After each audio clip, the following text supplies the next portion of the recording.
Hi friends, welcome back to my new video. ಈ video ಬಂದ್ಬಿಟ್ಟು ನಿಮ್ದೊಂದು ಜಾಬ್ ವೇಕೆನ್ಸಿ ಬಗ್ಗೆ ಆಗಿರುತ್ತೆ. ಅದನ್ನು ಗೌರ್ಮೆಂಟ್ ಜಾಬ್ ಆಗಿರುತ್ತೆ. ಅದು ಕೋರ್ಟ್ ಅಲ್ಲಿ ಯಾವ್ದಂದ್ರೆ ಶಿವಮೊಗ್ಗ ಡಿಸ್ಟಿಕ್ ಕೋರ್ಟ್ ಅಲ್ಲಿ ಒಂದು ಜಾಬ್ ವೇಕೆನ್ಸಿಯನ್ನ ಬಿಟ್ಟಿದ್ದಾರೆ. ಅದರಲ್ಲಿ ಏನೇನಿದೆ ಅಂತ ನೋಡೋಣ ಬನ್ನಿ. ವಿಡಿಯೋ ನೋಡೋಕ್ಕಿಂತ ಮುಂಚೆ ಇದೇ ತರ ನಿಮ್ಗೆ ಜಾಬ್ ಅಪ್ಡೇಟ್ಸ್ ಎಲ್ಲಾ ತರ ಅಪ್ಡೇಟ್ಸ್ ಬೇಕಾದಲ್ಲಿ ನಮ್ಮ ಚಾನಲ್ಗೆ ಸಬ್ಸ್ಕ್ರೈಬ್ ಮಾಡಿ, ಈ ವಿಡಿಯೋನ ಲೈಕ್ ಮಾಡಿ, ಮತ್ತೆ ಆದಷ್ಟು ಜನರಿಗೆ ಶೇರ್ ಮಾಡಿ. ಇದರಲ್ಲಿ ಬಂದ್ಬಿಟ್ಟು ಒಂದು ಜಾಬ್ ವೇಕೆನ್ಸಿಯನ್ನ ಬಿಟ್ಟಿದ್ದಾರೆ. ಅದರಲ್ಲಿ 56 ಪೋಸ್ಟ್ಗಳು ಖಾಲಿ ಇದಾವೆ ಅಂತ ಬಿಟ್ಟಿದ್ದಾರೆ. ಇಲ್ಲಿ ನೋಡಬಹುದು, ಪ್ರಧಾನ ಜಿಲ್ಲಾ ಮತ್ತು ಸತ್ರ ನ್ಯಾಯಾಧೀಶ ಕಚೇರಿ ಶಿವಮೊಗ್ಗ ಅಂತ ಇದೆ. ಇವತ್ತೇ ಬಿಟ್ಟಿರೋದು ಇದು. 20ನೇ ಜುಲೈ ಅಂತ ನಿನ್ನೆ ಬಿಟ್ಟಿರೋದು. ಇಲ್ಲಿ ಬಂದು ಶಿವಮೊಗ್ಗ ವಿಷಯ ಏನಿದೆ ಅಂದ್ರೆ, ಶಿವಮೊಗ್ಗ ಜಿಲ್ಲಾ ನ್ಯಾಯಾಲಯ ಘಟಕದಲ್ಲಿ ಖಾಲಿ ಇರುವ 56 ಜವಾನರ ಹುದ್ದೆಗಳನ್ನು ನೇರ ನೇಮಕಾತಿ ಮೂಲಕ ಭರ್ತಿ ಮಾಡುವ ಬಗ್ಗೆ ಅಂತ ಇದೆ. ಅಂದ್ರೆ ಇಲ್ಲಿ ನೀವು ಯಾವುದೇ ತರ ಎಕ್ಸಾಮ್ ಬರೆಯೋ ಅವಶ್ಯಕತೆ ಇಲ್ಲ. ನಿಮ್ದು ಗ್ರಾಜುಯೇಷನ್ ಮುಗ್ದಿರ್ಬೇಕು, ಇಲ್ಲ PUC ಮುಗ್ದಿರ್ಬೇಕು ಅನ್ನೋದೇನು ಇಲ್ಲ. ಇಲ್ಲಿ ಬರೀ 10th ಪಾಸ್ ಆಗಿದ್ರೆ ಸಾಕು, ನೀವು ಈ ಜಾಬ್ಗೆ ಅಪ್ಲೈ ಮಾಡ್ಬೋದು. ಇಲ್ಲಿ ಅದ್ರಲ್ಲಿ ಏನ್ ಅಂತದೇನಿಲ್ಲ. ಬರೀ ನೀವು ಅಪ್ಲೈ ಮಾಡೋದಿರತ್ತೆ.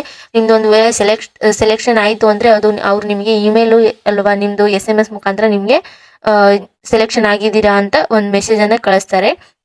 ಇಲ್ಲಿ ಇದೆ ನೋಡಿ, ಭರ್ತಿ ಮಾಡಿದ ಅರ್ಜಿಯನ್ನು ಸಲ್ಲಿಸಲು ಕೊನೆಯ ದಿನಾಂಕ ಅಂತ ಇದೆ ನೋಡಿ, 24/8/2026. ಅಂದ್ರೆ 24ನೇ ಡೇಟು ಲಾಸ್ಟ್ ಡೇಟ್ ಆಗಿರುತ್ತೆ ಈ ಜಾಬ್ಗೆ ಅಪ್ಲೈ ಮಾಡ್ಬೇಕಂದ್ರೆ. ನೀವು ಶಿವಮೊಗ್ಗ ಜಿಲ್ಲಾ ಮತ್ತು ಸೆಷನ್ ನ್ಯಾಯಾಲಯ ಘಟಕದ ವಿವಿಧ ನ್ಯಾಯಾಲಯಗಳಲ್ಲಿ ಕೆಳಗೆ ವಿವರಿಸುವಂತೆ ಖಾಲಿ ಇರುವ ಜವಾನ್ ಅಂದ್ರೆ ಪ್ಯೂನ್ ಹುದ್ದೆಗಳಿಗೆ ಅರ್ಹ ಅಭ್ಯರ್ಥಿಗಳಿಂದ ಅರ್ಜಿಯನ್ನು ಆಹ್ವಾನಿಸಲಾಗಿದೆ.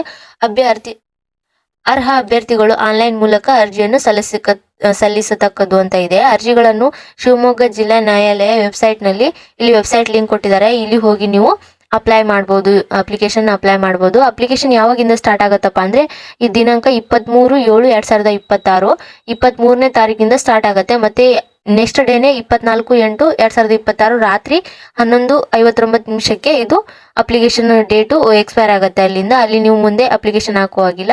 ಇಲ್ಲಿ ಬಂದ್ಬಿಟ್ಟು ಯಾವ್ಯಾವ ಕಾಸ್ಟ್ಗಳಿಗೆ ಎಷ್ಟೆಷ್ಟು ಪೋಸ್ಟ್ ಖಾಲಿ ಇದಾವೆ ಅಂತ ಬಿಟ್ಟಿದ್ದಾರೆ. ಇಲ್ಲಿ ನೋಡ್ಬೋದು ನೀವು. ಅಂದ್ರೆ ಸಾಮಾನ್ಯ ವರ್ಗ ಜನರಲ್ ಕಾಸ್ಟ್ ಅವರಿಗೆ ಇಲ್ಲಿ 28 ಪೋಸ್ಟ್ ಖಾಲಿ ಇದಾವೆ.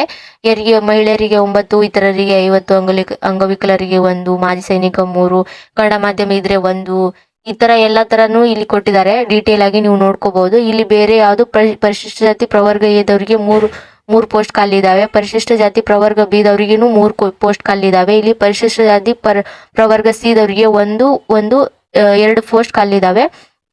ನೆಕ್ಸ್ಟ್ ಬಂದು ಇಲ್ಲಿ ಪರಿಶಿಷ್ಟ ಜಾತಿ ಪರಿಶಿಷ್ಟ ಪಂಗಡದವರಿಗೆ 2 ಪೋಸ್ಟ್ ಖಾಲಿ ಇದಾವೆ.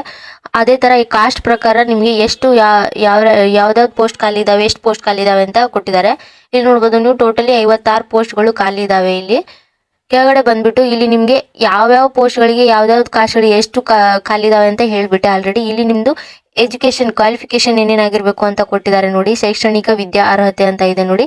ಕರ್ನಾಟಕ ಪ್ರೌಢ ಶಿಕ್ಷಣ ಮಂಡಳಿ ನಡೆಸುವ SSLC ಪರೀಕ್ಷೆಯಲ್ಲಿ ಉತ್ತೀರ್ಣತೆ ಅಥವಾ ತತ್ಸಮಾನ ಪರೀಕ್ಷೆಯಲ್ಲಿ ತೇರ್ಗಡೆ ಹೊಂದಿರಬೇಕು. ನೀವು SSLC ಬೋರ್ಡ್ ಪರೀಕ್ಷೆಯಲ್ಲಿ ನೀವು ಪಾಸ್ ಆಗಿರ್ಬೇಕು. ಮತ್ತೆ ಇದರಲ್ಲಿ ಇವಾಗ SSLC ಪಾಸ್ ಮಾಡ್ಕೊಂಡ್ ಬಂದಿದ್ದೀರಲ್ಲ, ಅವರು ಹಾಕಿದ್ರೆ ನಡೆಯುತ್ತೆ, ಅದಕ್ಕೇನಿಲ್ಲ.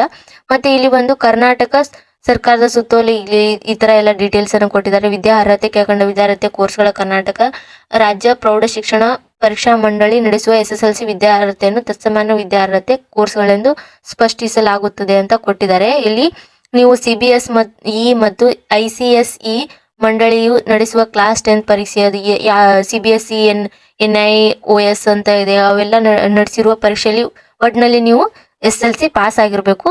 ನೆಕ್ಸ್ಟ್ ಒಂದು ಬಂದು ಇಲ್ಲಿ ನೋಡ್ಬೋದು ನೀವು, ಕೆಳಗಡೆ ಇಲ್ಲಿ ಸ್ಕ್ರಾಲ್ ಮಾಡಿದಾದ್ಮೇಲೆ ಇಲ್ಲಿ ಕೆಳಗಡೆ ನೋಡ್ಬೋದು ನೀವು, ವಯೋಮಿತಿ ಮತ್ತೆ ಅರ್ಜಿ ಸಲ್ಲಿಸೋ ಕೊನೆಯ ದಿನಾಂಕ ಅನುಗುಣವಾಗಿ ಅಂತ ಇದೆ. ನಿಮ್ದು ಏಜ್ ಎಷ್ಟಾಗಿರ್ಬೇಕು ಅಂತ ಇದೆ. ಕನಿಷ್ಠ ಏಜು ನಿಮ್ದು ಮಿನಿಮಮ್ ಏಜು 18 ಇಯರ್ಸ್ ಇರಬೇಕು, ಅಂದ್ರೆ 18 ವರ್ಷ ಆಗಿರ್ಬೇಕು ನಿಮಗೆ. ಗರಿಷ್ಠ ವಯೋಮಿತಿ ಬಂದು ಇಲ್ಲಿ ಕಾಸ್ಟ್ ಪ್ರಕಾರ ಕೊಟ್ಟಿದ್ದಾರೆ. ಇಲ್ಲಿ ಸಾಮಾನ್ಯ ವರ್ಗ ಅಂದ್ರೆ ಜನರಲ್ ಕಾಸ್ಟ್ ಅವರಿಗೆ 35 + 5 ವರ್ಷಗಳ ಸಡಿಲಿಕೆಯನ್ನು ಕೊಟ್ಟಿದ್ದಾರೆ. ಇಲ್ಲಿ 2A 2B 3A 3B ದವರಿಗೆ 38 + 5 ವರ್ಷಗಳ ಸಡಿಲಿಕೆ ಕೊಟ್ಟಿದ್ದಾರೆ. ಎಲ್ಲಾ ಕಾಸ್ಟ್ಗಳಿಗೂ 5 ವರ್ಷ ಸಡಿಲಿಕೆಯನ್ನು ಕೊಟ್ಟಿದ್ದಾರೆ. ಅದು ಕೊಟ್ಟಿರೋ 35 38 ಇವೆಲ್ಲ ಫಸ್ಟ್ ವಯೋಮಿತಿ ಇರಬೇಕಾಗಿರೋ ವಯೋಮಿತಿ ಜೊತೆ 5 ವರ್ಷ ಸಡಿಲಿಕೆಯನ್ನು ಕೊಟ್ಟಿದ್ದಾರೆ. ಇಲ್ಲಿ ಪರಿಶಿಷ್ಟ ಜಾತಿ ಪರಿಶಿಷ್ಟ ಪಂಗಡದಲ್ಲಿ ಪ್ರವರ್ಗ 1 ಅವರಿಗೆ 40 + 5 45 ವರ್ಷಗಳ ಸಡಿಲಿಕೆಯನ್ನು ಕೊಟ್ಟಿದ್ದಾರೆ. ಇಲ್ಲಿ ಕೆಳಗಡೆ ನೋಡ್ಬೋದು, ಕೆಳಗಡೆ ಸ್ಕ್ರಾಲ್ ಮಾಡಿ ಯಾವ ತರ ನೀವು ಅಪ್ಲೋಡ್ ಮಾಡಬೇಕು ಅಂತ ಅದ್ರ ಬಗ್ಗೆ ಕೊಟ್ಟಿದ್ದಾರೆ.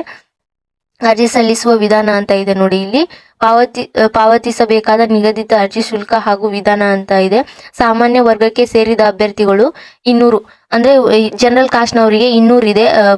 ಇದು 200 ಅಮೌಂಟ್ ಪೇ ಮಾಡಬೇಕಾಗತ್ತೆ. ನೀವು ಈ ಜಾಬ್ಗೆ ಅಪ್ಲಿಕೇಶನ್ ಹಾಕ್ಬೇಕಂದ್ರೆ ಇಲ್ಲಿ ನಿಮ್ದು 200 ರೂಪಾಯಿ ಅಮೌಂಟ್ ಪೇ ಮಾಡಬೇಕಾಗತ್ತೆ. ಇಲ್ಲಿ ಪ್ರವರ್ಗ 2A 2B ಮತ್ತು 3A 3Bಗೆ ಸೇರಿದ ಅಭ್ಯರ್ಥಿಗಳು 100 ರೂಪಾಯಿಯನ್ನ ಪೇ ಮಾಡಬೇಕು. ಮತ್ತೆ ಪರಿಶಿಷ್ಟ ಜಾತಿ ಪರಿಶಿಷ್ಟ ಪಂಗಡ ಪ್ರವರ್ಗ 1 ಮತ್ತೆ ಅಂಗವಿಕಲರ ಅಭ್ಯರ್ಥಿಗಳಿಗೆ ಶುಲ್ಕ ಪಾವತಿಸುವುದರಿಂದ ವಿನಾಯಿತಿ ನೀಡಲಾಗುತ್ತದೆ. ಅಂದ್ರೆ ಇಲ್ಲಿ ನೀವು ಪರಿಶಿಷ್ಟ ಜಾತಿ ಪರಿಶಿಷ್ಟ ಪಂಗಡ ಇಲ್ಲೇನು ಕಾಸು ಕೊಟ್ಟಿದಾರಲ್ಲ ಲಾಸ್ಟ್ ಅಲ್ಲಿ, ಅಲ್ಲಿ ನೀವು ಅವರು ಇಲ್ಲಿ ಪೇ ಮಾಡೋ ಅವಶ್ಯಕತೆ ಇಲ್ಲ. ಮತ್ತೆ ನೆಕ್ಸ್ಟ್ ಒಂದು ಬಂದು ಯಾವ ತರ ಅಪ್ಲೋಡ್ ಮಾಡಬೇಕು ನೀವು ಇದನ್ನ ಅಂತ, ಆನ್ಲೈನ್ ಮೂಲಕ ಯಾವ ತರ ಅರ್ಜಿ ಹಾಕಬೇಕು ಅಂತ ಅದರ ಬಗ್ಗೆ ಕೊಟ್ಟಿದ್ದಾರೆ. ಆ ಅಭ್ಯರ್ಥಿಗಳು ಆನ್ಲೈನ್ ಮೂಲಕ ಅರ್ಜಿ ಭರ್ತಿ ಮಾಡುವ ಮೊದಲ ವಿಧಾನ ಕೆಳಕಂಡ ಸೂಚನೆ ಕಡ್ಡಾಯವಾಗಿ ತಿಳಿದುಕೊಳ್ಳತಕ್ಕದ್ದು. ಅಭ್ಯರ್ಥಿಗಳು ಅರ್ಜಿಯನ್ನು ಆನ್ಲೈನ್ ಮೂಲಕ ಅರ್ಜಿ ಸಲ್ಲಿಸುವ ಮೊದಲು ಕೊಟ್ಟಿರುವ ಎಲ್ಲಾ ಸೂಚನೆಗಳನ್ನು ಗಮನವಿಟ್ಟು ಓದಿಕೊಳ್ಳಿ ಮತ್ತೆ ತಪ್ಪಾಗದಂತೆ ನೋಡಿಕೊಳ್ಳುವುದು, ಸರಿಯಾದ ಮಾಹಿತಿ ನೀಡದೇ ಇರುವುದು ಮತ್ತು ಅಪೂರ್ಣ ಮಾಹಿತಿಯುಳ್ಳ ಅರ್ಜಿಗಳನ್ನು ತಿರಸ್ಕರಿಸಲಾಗುವುದು. ನೀವಿಲ್ಲಿ ಅಪ್ಲೈ ಮಾಡಬೇಕಾದ್ರೆ ಕರೆಕ್ಟ್ ಆಗಿರೋದನ್ನೇ ಫಿಲ್ ಮಾಡಬೇಕು. ಫಿಲ್ ಮಾಡಿ ಒಂದ್ ವೇಳೆ ನೀವು ಕರೆಕ್ಟ್ ಆಗಿ ಹಾಕಿಲ್ಲ, ಏನಾದ್ರೂ ತಪ್ಪಾಗಿ ಹಾಕಿದ್ರೆ ನಿಮ್ಮ ಅರ್ಜಿಯು ಇದು ಆಗತ್ತೆ, ರಿಜೆಕ್ಟ್ ಆಗತ್ತೆ ಅಂತ ಹೇಳಿದ್ದಾರೆ. ನೆಕ್ಸ್ಟ್ ಬಂದು ಅಭ್ಯರ್ಥಿಗಳು ವಿವಿಧ ವರ್ಗಗಳಿಗೆ ಒಂದೇ ಅರ್ಜಿಯನ್ನು ಸಲ್ಲಿಸಬೇಕು. ಸದರಿ ಅರ್ಜಿಯಲ್ಲಿ ತಾವೇ ಕ್ಲೇಮ್ ಮಾಡುವ ತಮ್ಮ ಮೀಸಲಾತಿಗಳ ಬಗ್ಗೆ ನಮೂದಿಸತಕ್ಕದ್ದು. ನಿಮ್ದು ಯಾವ್ದಾವ್ದು ಕ್ಯಾಟಗರಿ ಇದೆ ಅಂತ ಕ್ಲೇಮ್ ಮಾಡ್ತಿರಲ್ಲ, ಅದು ನಿಮ್ದೇ ಆಗಿರೋ ಒಂದು ಕ್ಯಾಟಗರಿಯನ್ನು ಹಾಕಿ ಅದರ ಬಗ್ಗೆ ನೀವು ಕರೆಕ್ಟ್ ಆಗಿರೋ ಡೀಟೇಲ್ ಅನ್ನ ಫಿಲ್ ಮಾಡಬೇಕು ಅಂತ ಹೇಳಿದ್ದಾರೆ. ಇಲ್ಲಿ ಅಭ್ಯರ್ಥಿಗಳು ಮೊಬೈಲ್ ಸಂಖ್ಯೆಯನ್ನು ಕಡ್ಡಾಯವಾಗಿ ನಮೂದಿಸುವುದು ಹಾಗೂ ಇಮೇಲ್ ಐಡಿಯನ್ನು ಹೊಂದಿರದಲ್ಲಿ ನಮೂದಿಸುವುದು. ಅಂದ್ರೆ ನಿಮ್ದು ಫೋನ್ ನಂಬರು ಮತ್ತೆ ನಿಮ್ದು ಇಮೇಲ್ ಐಡಿ ಇಲ್ಲಿ ಹಾಕ್ಲೇಬೇಕಾಗತ್ತೆ. ಒಂದ್ ವೇಳೆ SMS ಅಥವಾ ಇಮೇಲ್ ಮುಖಾಂತರ ಅಭ್ಯರ್ಥಿಗಳಿಗೆ ಸಂದೇಶ ತಪ್ಪದಿದ್ದಲ್ಲಿ ಈ ಪ್ರಾಧಿಕಾರ ಹೊಣೆಯಾಗೋದಿಲ್ವಾ. ಅಂದ್ರೆ ನೀವು ನಿಮ್ದು ಇವಾಗ ಆನ್ ಇರೋದೇ ನಂಬರ್ ಇಮೇಲ್ ಐಡಿಯನ್ನು ಕೊಡ್ಬೇಕು. ಅದರ ಮುಖಾಂತರ ನಿಮ್ಗೆ ಏನೇ SMS ಬಂದ್ರು ಎಲ್ಲಾನು ಇರೋ ತರ ನೀವು ಇಮೇಲ್ ಐಡಿನ ಕೊಡ್ಬೇಕು. ಅದ್ ವೇಳೆ ಬರ್ಲಿಲ್ಲ ಅಂದ್ರೆ ನಾವು ಹೊಣೆ ಇಲ್ಲ ಅಂತ ಹೇಳಿದ್ದಾರೆ. ಕೆಳಗಡೆ ಬಂದ್ಬಿಟ್ಟು ಅಭ್ಯರ್ಥಿಯು ಭಾವಚಿತ್ರ ಮತ್ತು ಸಹಿಯನ್ನು ಸ್ಕ್ಯಾನ್ ಮಾಡಿ ಅಪ್ಲೋಡ್ ಮಾಡಲು ಈ ಕೆಳಕಂಡ ನಿರ್ದೇಶನಗಳನ್ನು ಪಾಲಿಸತಕ್ಕದ್ದು. ಅಂದ್ರೆ ನಿಮ್ದು ಒಂದು ಸಹಿ ಮತ್ತೆ ಪಾಸ್ಪೋರ್ಟ್ ಸೈಜ್ ಫೋಟೋ ಮತ್ತೆ ಎರಡು ಬೇಕಾಗತ್ತೆ. ಎರಡು ಬೇಕಾದಕ್ಕೆ ಅದಕ್ಕೆ ಯಾವ ತರ ಅಪ್ಲೋಡ್ ಮಾಡಬೇಕು ಅಂತ ಅದ್ರ ಬಗ್ಗೆ ಹೇಳ್ಕೊಟ್ಟಿದ್ದಾರೆ. ಇಲ್ಲಿ ಬಂದ್ಬಿಟ್ಟು ನಿಮ್ದು ಫೈಲ್ ಬಂದು 50 KB ಒಳಗಡೆ ಇರಬೇಕು. ಅಪ್ಲೋಡ್ ಮಾಡೋದು ನಿಮ್ದು ಪಾಸ್ಪೋರ್ಟ್ ಸೈಜ್ ಫೋಟೋಸ್ ಫೈಲ್ ಇರುತ್ತಲ್ಲ 50 KB ಇರಬೇಕು. ಮತ್ತೆ JPG ಫಾರ್ಮೆಟ್ ಅಲ್ಲಿ ಇರಬೇಕು. ಇತ್ತೀಚಿನ ಫೋಟೋ ಆಗಿರ್ಬೇಕು, ಅದನ್ನು ವೈಟ್ ಬ್ಯಾಕ್ ಗ್ರೌಂಡ್ ಜೊತೆ ಇರಬೇಕು. ಮತ್ತೆ ನಿಮ್ದು ಸೈನ್ ಏನಿರುತ್ತಲ್ಲ, ಸೈನ್ ಬಂದು ವೈಟ್ ಪೇಪರ್ ಇರುತ್ತಲ್ಲ, ವೈಟ್ ಪೇಪರ್ ಮೇಲೆ ಬರೆದು ಅದನ್ನ 26 KB ಒಳಗಡೆನೆ ಇರೋದನ್ನ JPG ಫೈಲ್ ಅಲ್ಲಿ ಅಪ್ಲೋಡ್ ಮಾಡಬೇಕು.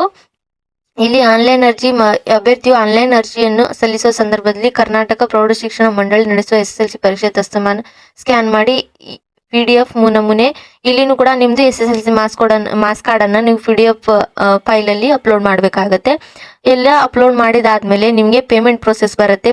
ಪೇಮೆಂಟ್ ಪ್ರೋಸೆಸ್ ಬಂದು ನೀವು ಯಾವ ತರ ಅಪ್ಲೋಡ್ ಮಾಡಬೇಕು ಅಂತ ಅದನ್ನ ಹೇಳಿದ್ದಾರೆ.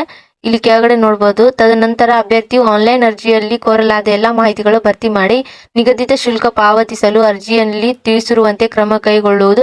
ತದನಂತರ ಅರ್ಜಿಯನ್ನು ಹಾಗೂ ಆನ್ಲೈನ್ ನಲ್ಲಿ ಶುಲ್ಕ ತುಂಬಿದೆ ಪ್ರತಿಯನ್ನು ಡೌನ್ಲೋಡ್ ಮಾಡಿ ನೇಮಕಾತಿಯ ಪ್ರಕ್ರಿಯೆ ಮುಗಿಯುವವರೆಗೂ ತಮ್ಮ ಹತ್ತಿರ ಕಾಯ್ದಿರಿಸಿಕೊಳ್ಳತಕ್ಕದ್ದು ಹಾಗೂ ಸಂದರ್ಶನ ಸಮಯದಲ್ಲಿ ಹಾಜರುಪಡಿಸತಕ್ಕದ್ದು ಅಂತ ಇದೆ. ಇಲ್ಲಿ ನೀವು ಅಪ್ಲೈ ಮಾಡಿರ್ತೀರಲ್ಲ, ಅಪ್ಲೈ ಮಾಡಿದ ಅಪ್ಲಿಕೇಶನ್ ಆದ್ಮೇಲೆ ಒಂದು ರಿಸಿಪ್ಟ್ ಬರುತ್ತೆ. ಅದು ರಿಸಿಪ್ಟ್ ಮತ್ತೆ ನೀವು ಪೇಮೆಂಟ್ ಮಾಡಿರೋ ರಿಸಿಪ್ಟ್ ಎರಡು ನಿಮ್ಮ ಹತ್ರನೇ ಇಟ್ಕೋಬೇಕು. ಒಂದ್ ವೇಳೆ ನೀವು ಸೆಲೆಕ್ಟ್ ಆದ್ರೆ ಅದನ್ನ ಕೇಳ್ತಾರೆ ನಿಮ್ಗೆ, ಅದನ್ನ ತಗೊಂಡು ನೀವು ಅವರಿಗೆ ಕೊಡ್ಬೇಕಾಗತ್ತೆ ಆ ಟೈಮಲ್ಲಿ. ಅದಕ್ಕೆ ನಿಮ್ಮ ಹತ್ರನೇ ಇಟ್ಕೋಬೇಕು. ಇಲ್ಲಿ ಬಂದ್ಬಿಟ್ಟು ಅಭ್ಯರ್ಥಿ ಅರ್ಜಿ ಸಲ್ಲಿಸಿ ನಿಗದಿಪಡಿಸಿದ ಕೊನೆಯ ದಿನಾಂಕ ವರೆಗೂ ವಿಳಂಬ ಮಾಡದೆ ಮುಂಚಿತವಾಗಿ ಅರ್ಜಿಯನ್ನು ಸಲ್ಲಿಸತಕ್ಕದ್ದು. ಒಮ್ಮೆ ಶುಲ್ಕವನ್ನು ಆನ್ಲೈನ್ SBI ಇಪೇ ನಲ್ಲಿ ಪಾವತಿಸಿ ನಂತರ ಅದನ್ನು ಯಾವುದೇ ಸಂದರ್ಭದಲ್ಲಿ ಹಿಂದಿರುಗಿಸಲಾಗುವುದಿಲ್ಲ. ಅಂದ್ರೆ ನೀವೇನ್ ಪೇ ಮಾಡಿರ್ತಿರಲ್ಲ ಈ ಜಾಬ್ಗೆ ಅಮೌಂಟ್, ಅದು ಯಾವತ್ತು ಅವ್ರು ವಾಪಸ್ ನಿಮ್ಗೆ ಹಾಕಲ್ಲ, ಅದು ರೀಫಂಡೇಬಲ್ ಇರಲ್ಲ. ಅವ್ರು ನಿಮ್ಮ ಬರೀ ಪೇ ಮಾಡೋದು ಅಷ್ಟೇ ಇರುತ್ತೆ, ಅದಕ್ಕೆ ವಾಪಸ್ ರಿಫಂಡ್ ಮಾಡಲ್ಲ ಅಂತ ಹೇಳ್ತಾ ಇದ್ದಾರೆ. ಇಲ್ಲಿ ನೋಡ್ಬೋದು ಎಲ್ಲಾ ತರ ಡೀಟೇಲ್ ಅನ್ನ ಇಲ್ಲಿ ಕೊಟ್ಟಿದ್ದಾರೆ. ಇದನ್ನು ಒಂದ್ಸರಿ ಕ್ಲಿಯರ್ ಆಗಿ ಓದ್ಕೊಂಡು ನೀವೇನಾದ್ರೂ ಅಪ್ಲೈ ಮಾಡ್ಬೇಕು ಅಂತ ಅನ್ಕೊಂಡಿದ್ರೆ ಅಪ್ಲೈ ಮಾಡ್ಬೋದು. ತುಂಬಾ ಒಳ್ಳೆ ಜಾಬ್ ಅಪರ್ಚುನಿಟಿ ಇದೆ ಇದು ಗೌರ್ಮೆಂಟ್ ಕಡೆಯಿಂದ. ಇಲ್ಲೇನಾದ್ರೂ ನಿಮ್ಗೆ ಕೆಲಸ ಸಿಕ್ಬಿಟ್ರೆ ನಿಮ್ದು ಲೈಫ್ ಸೆಟ್ಲ್ ಆಗ್ಬಿಡತ್ತೆ. ಏನಕ್ಕಪ್ಪ ಅಂದ್ರೆ ಇವಾಗ SSLC ಮೇಲೆ ಇಂಥ ಒಳ್ಳೆ ಅವಕಾಶನ ಮಿಸ್ ಮಾಡಕ್ ಹೋಗ್ಬೇಡಿ ಅಂತ ಹೇಳ್ತಾ ಇರೋದು ನಾನು. ಇಲ್ಲಿ ನೀವು ನೋಡ್ಬೋದು, ನೀವು ಇಲ್ಲಿ ಏನು ಹಾಕೋನ ಅವಶ್ಯಕತೆನೇ ಇಲ್ಲ. ಇಲ್ಲಿ ಏನ್ ಮಾರ್ಕ್ಸ್ ಅದು ಇದು ಏನ್ ಇಂಪಾರ್ಟೆಂಟ್ ಇಲ್ಲ, ಬರೀ ನೀವು ಅರ್ಜಿ ಹಾಕ್ಬೇಕು. ಅರ್ಜಿ ಆದ್ಮೇಲೆ ನಿಮ್ಗೆ ಸೆಲೆಕ್ಟ್ ಮಾಡ್ಕೋತಾರೆ. ಸೆಲೆಕ್ಟ್ ಆಗಿಂದ ನೀವು ಜಾಯ್ನ್ ಆಗ್ಬೋದು. ಮತ್ತೆ ಸಿಗೋಣ ಮುಂದಿನ ವಿಡಿಯೋದಲ್ಲಿ. Thank you so much.